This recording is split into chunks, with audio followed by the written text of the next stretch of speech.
Good evening. আজকে বিকাল থেকে ব্লগটা স্টার্ট করছি। এদিকে সব কাজ আমার কমপ্লিটই হয়ে গেছে। আজকে অনেকদিন পরে এই ড্রেসটা আমি পরলাম।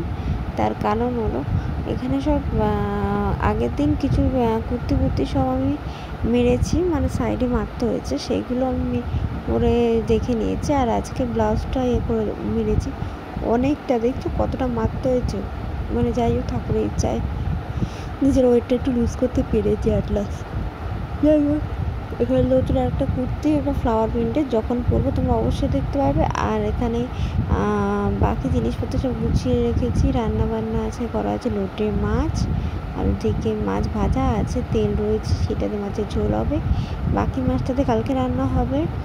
আর ভাত করা হয়েছে যেমন। তো আজকে আমি দুপুরবেলা মাছ ভাজা দিয়ে ভাত খেয়েছি।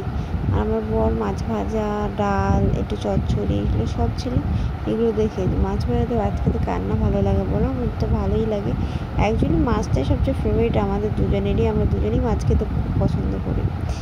আর এই জামাটা কেমন সেটা আনবক্সিং ভিডিওতে তোমরা পুরো ফুল দেখতে পারবে। এই নারীটা নতুন, এটা পুজোর দিন, ষষ্ঠীর দিন আমি সকালবেলা করে পুজো দিয়ে নেবো। তো বাবা, এখানে ভিডিওটা শেষ করছি।